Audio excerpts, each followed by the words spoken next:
What's going on? It's time to go back to 1990. Today we're going to be talking about the sci-fi fantasy action film Teenage Mutant Ninja Turtles, released March 30th, 1990. It's directed by Steve Barron, who's also done Coneheads, Electric Dreams, The Adventures of Pinocchio, and Super Whizzed, whatever that is, and had a budget of $8 to $13 million, and it made over $202 million at the box office. Now, this Teenage Mutant Ninja Turtles came out during the mid hype of the when Teenage Mutant Ninja Turtles were becoming popular.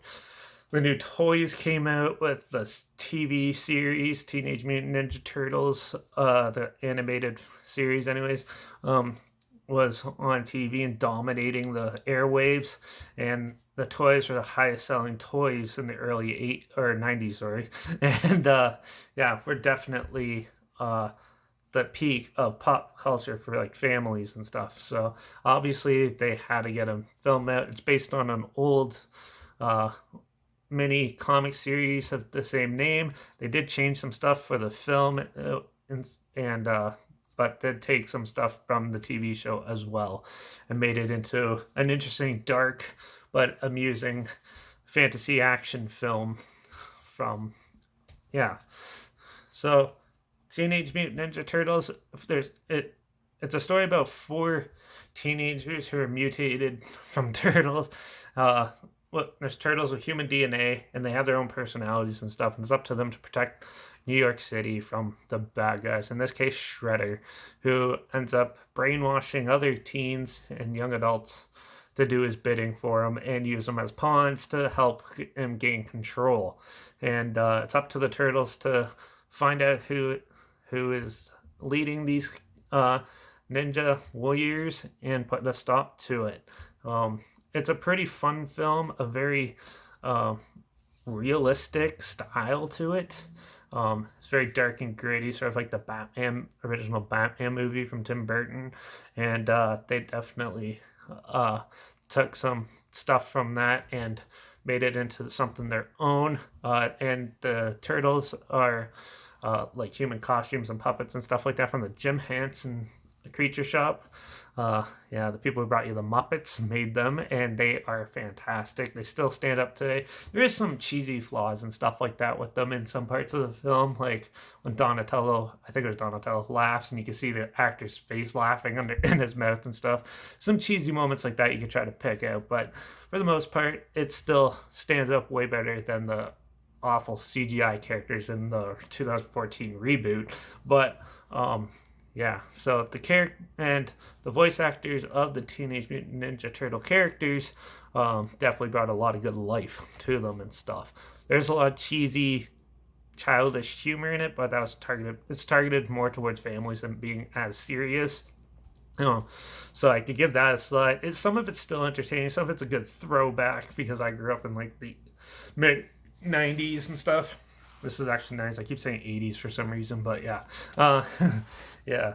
So yeah, there's those aspects are pretty strong. The acting's pretty good in it, and I like the actual human characters that aren't like the turtles and stuff. That interact with them are seem pretty like down to earth, more uh more normal than most of the time. Most of the time, films like this will make them a little more cartoony or a little more unrealistic and put them in more unrealistic situations. This one kept it down to earth and as realistic as possible, which is always good to see in these type of films. Um, so that aspect I really enjoyed. The villain and everything like that was great.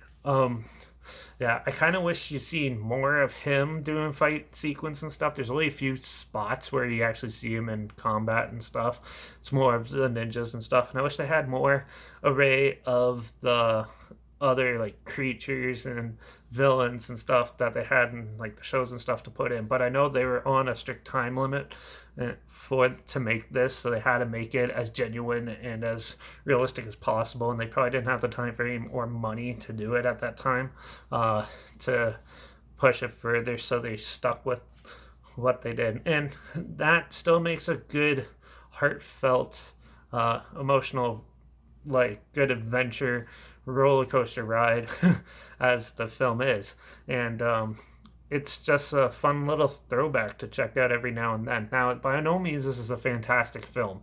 It does have its flaws, and it does have its like weak points, but for the most part, it is enjoyable. It's a good popcorn flick, and there's nothing wrong with that. But it did kick off a little bit of the franchise, and every now and then we got an interesting reboot.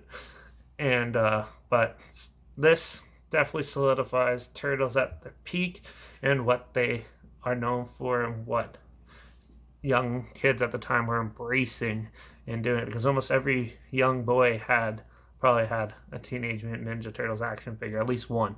And yeah, it's still a good nostalgic film to watch. So yeah, it was a good throwback throw on. I kind of wish they did a little bit more, like divvied up the action. The action sort of came repetitive. It was almost like watching dance routines, and certain parts seemed like more like a music video, but that's from the director's background. This is only his second full-length film, and then he left it during the editing stage. So the producers had to pick up the pieces and try to make it as best as they can, which is still a good, entertaining film.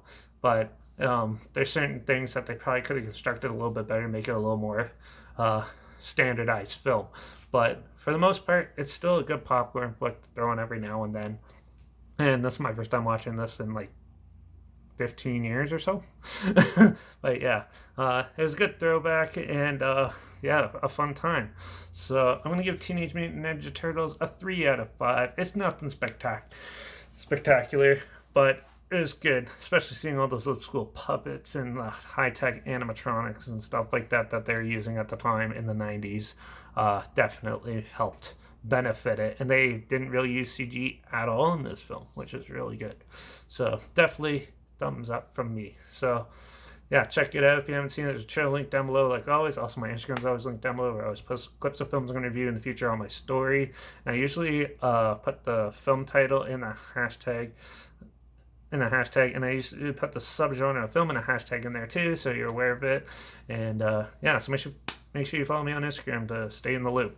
Like this video, share it so more people are aware of it, and comment your opinions of the Teenage Mutant Ninja Turtles, the 1990s film anyways, down below. Let me know what you thought of it. I'd love to hear your opinions on it, and let me know if I should do the rest of them if you're interested in hearing my opinions on that. Let me know. Also, if you have any other films or film franchises that I want to hear my opinions on, comment them down below as well. I'll try my best to get to them as soon as I can, and if I can find them.